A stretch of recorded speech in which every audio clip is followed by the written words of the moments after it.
Hello friends, I am Rupkanto Sharma. You are watching R is Drawing Home.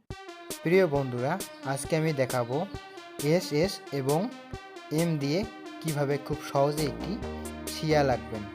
আপনি যদি আমার চ্যানেলে নতুন হয়ে থাকেন তাহলে অবশ্যই আমার চ্যানেলটি সাবস্ক্রাইব করবেন এবং বেল আইকনটি অল করে দিবেন। ধন্যবাদ।